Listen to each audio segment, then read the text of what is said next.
The story. It was Shrove Tuesday, otherwise known as Pancake Day. The city mayor was sitting up in his bed eating his breakfast, a big pile of pancakes with black caviar and sour cream, washed down with champagne. Black caviar, in case you don't know, is an extremely rare and expensive food. With each spoonful you eat 1,000 little beady black eggs of a mighty river fish called the sturgeon. If you tried it, you might not even like it. But the city mayor loved caviar as much as some people love chocolate. Indeed, he was quite content. Apart from the fact that he would have to give something up for the 6 weeks known as Lent, which comes after Pancake Day and runs up to Easter. He pondered about this and decided to give up beetroot, because he never liked it anyway. As he took another silver spoonful of caviar, his mobile phone rang. How he hated it when people called him while he was still eating his breakfast. He was about to throw his phone out of the window when he noticed that the call was coming from the chief of police. Oh dear, thought the mayor. He probably wants to miss our card game. He always claims he's busy fighting crime, but I know he just doesn't like losing. And so he reluctantly flipped open his phone. His Honour, the Mayor speaking, he said in a weary voice. Good morning, Horace, said the police chief. I hope I didn't wake you up. No, huffed the mayor. I've been at my desk since dawn. This great city of ours never sleeps. I'm afraid I'll have to miss tonight's card game. I've a serious crime to solve. A kidnapping. The mayor smiled to himself. Another one of his excuses, he thought. But after he'd wished the police chief better luck with his case than with cards, he closed his phone and reached for the remote control to turn on his television set to catch the news. A red banner flashed across the bottom of the screen. Breaking news, kidnapping, it said. And the mayor thought to himself that it must have been somebody important that had got him or herself kidnapped. And it was. The reporter was standing outside some large factory gates, and she wore her most serious face. She was saying, a ransom note was sent this morning to the head of the Yummy Chocolate Factory, demanding £100 million for the safe return of one of the most loved and respected creatures who has ever hopped across the planet. And the mayor understood that it wasn't a person, but an animal that had been kidnapped. But what sort of animal could it be that was worth £100 million? Even a champion racehorse was scarcely worth such a fortune. Perhaps some old aristocratic lady with more money than sense had lost her favourite pussycat. But why was the note sent to the head of the chocolate factory? He'd just have to keep on listening to that reporter on the 24-hour news service. And joining me now is the president and CEO of the Yummy Chocolate Factory, Sir Percival Yummy. Sir Percival, Easter is just around the corner. How will the chocolate factory cope without the services of the Easter Bunny? I'm afraid the situation is very grave, said Sir Percival. Without the aid of the Easter Bunny, it's simply impossible to deliver chocolate eggs to all the children of the world all in one night. It's a bit like Christmas without Santa Claus. It's unthinkable." And the mayor thought that Sir Percival was about to cry. The reporter did not seem to notice this. "So will you pay the £100 million ransom?" she pressed him. "No, we will not," he replied steadfastly. "It is the policy of the Yummy Chocolate Factory never to pay ransom money under any circumstances. That would simply encourage more kidnapping." It took a moment for the seriousness of the situation to sink into the mayor's brain. When it did, he leapt out of bed faster than he had done for years and ran down to his office, still in his pyjamas. He turned on his computer and saw hundreds of emails downloading into his inbox. Many were from anxious parents, teachers, and nannies, with subjects like, "Help! My kids are going hysterical and won't stop crying." And then there was another email from the chief gardener entitled, "So, shall we cancel the Easter egg hunt?" The Easter egg hunt took place every year in the grounds of the mayor's house. The Easter bunny hid eggs behind the flowers and in the bushes, and children from all over the city came and searched for them. It was one of the most popular events of the year, and showed the mayor as a politician with a heart who cared for families and children. It won him lots of votes. By now, he was starting to grow angry.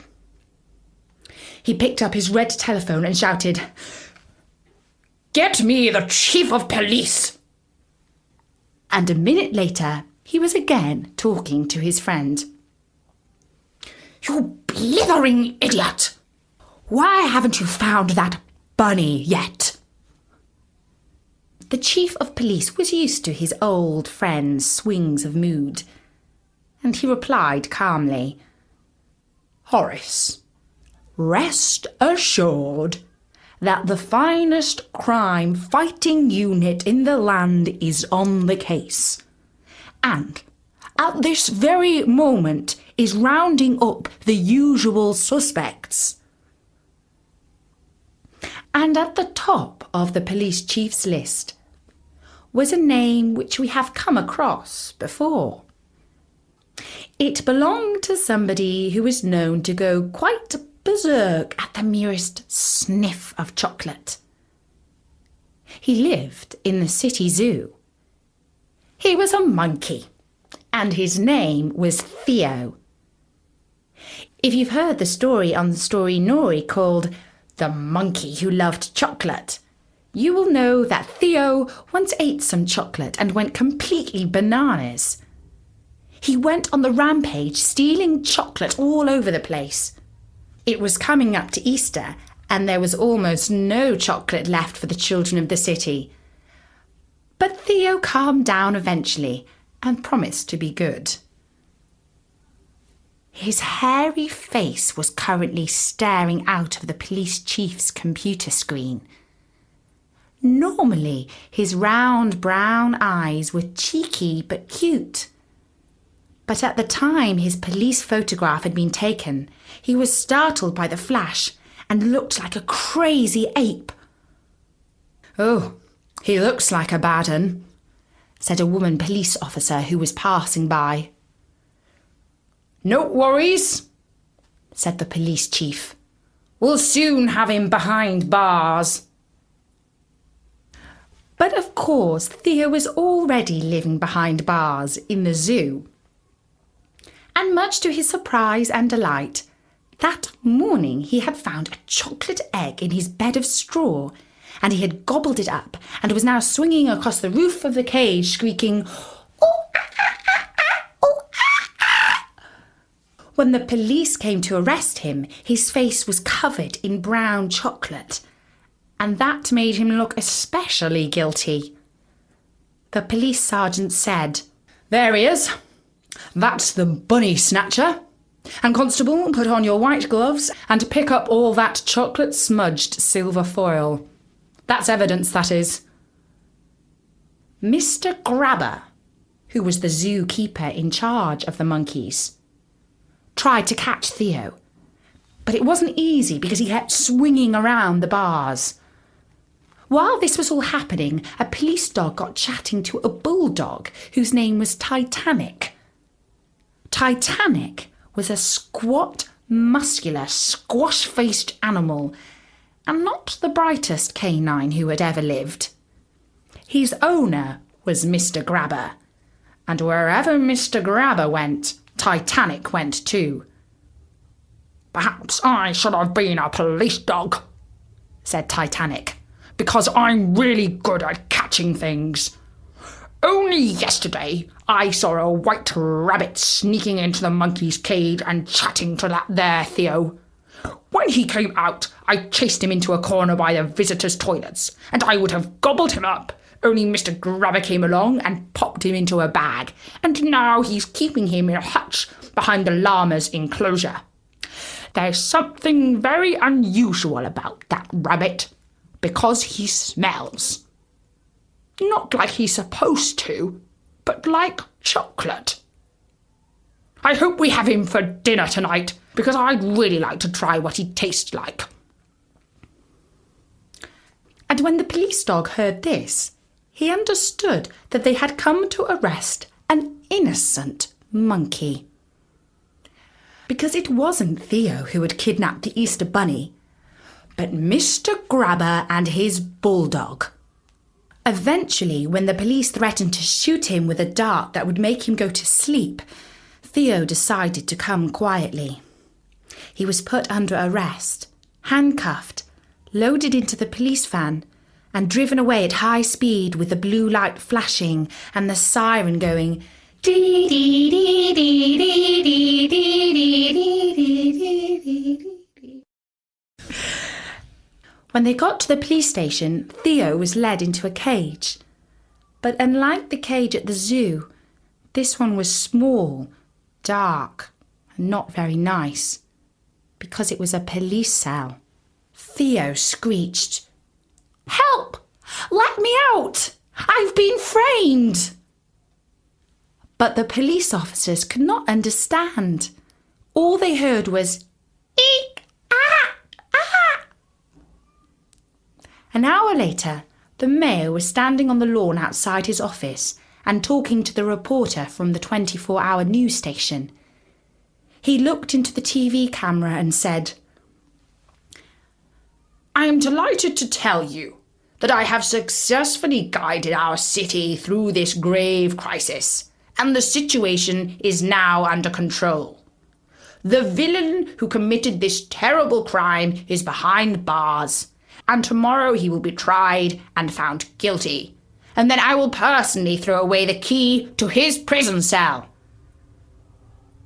"But Mayor," said the reporter, "any news of the missing bunny?"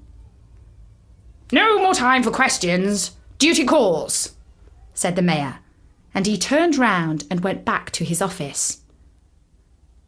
The hours went by, and Theo began to feel very sad and lonely, and a bit frightened.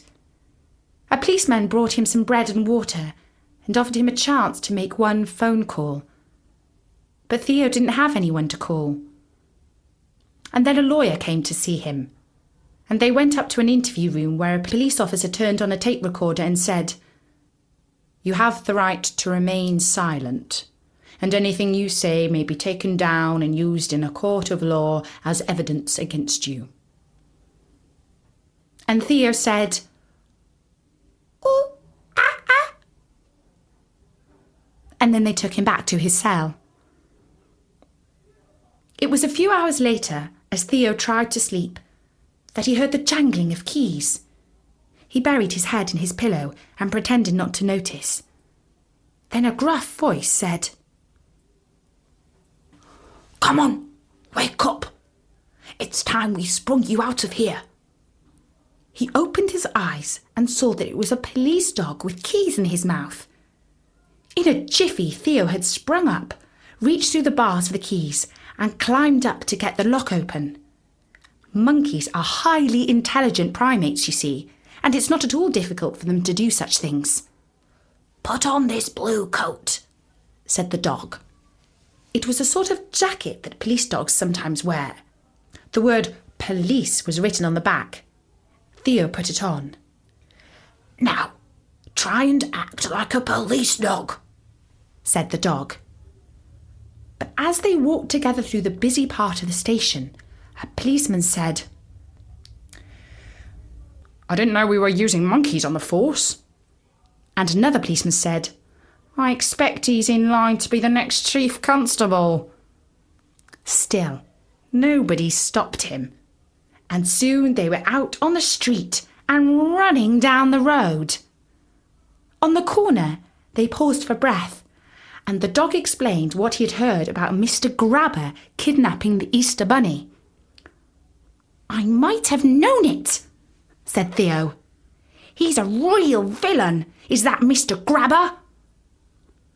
Because you see, this wasn't the first time that Mr. Grabber had tried to involve the animals in his criminal schemes. But the important thing now was that Theo knew where the Easter Bunny was being kept prisoner, at the back of the llama pen. He caught a 49 bus straight back to the zoo and was soon able to find his old friend and release him from his hutch. I don't need to tell you how glad the Easter Bunny was to be set free, not least because it was his busiest time of year and he had so much work to do before Easter. He would have just loved to go straight to the police station and tell them all about Mr. Grabber. But he couldn't do that because, well, he was a bunny, you see. So he ran straight back to his secret hideaway to catch up on sorting out his Easter eggs. The next morning, the mayor sat up in his bed and turned on his television set to see if there had been any developments overnight in the case of the missing bunny. A red banner flashed across the screen saying, "Breaking news! Monkey escapes." And the reporter was saying, "The chief suspect in the case of the missing Easter Bunny has escaped from police custody." The mayor rushed down to his office and was about to pick up his red phone and demand the immediate sacking of the chief of police when he noticed a little envelope on his desk. The envelope was sealed with wax and imprinted with a secret sign, a sign which very few people know and recognise. But fortunately, the mayor was one of them. It was the seal of the Easter Bunny, and every year he used it to communicate with the mayor and to arrange the annual Easter egg hunt. "That's strange," said the mayor, and he fumbled open the envelope. Inside he found a card, and on the card was written the following words: "Dear Mayor, the monkey is innocent. Yours sincerely, the Easter Bunny." And that was the story of the missing bunny.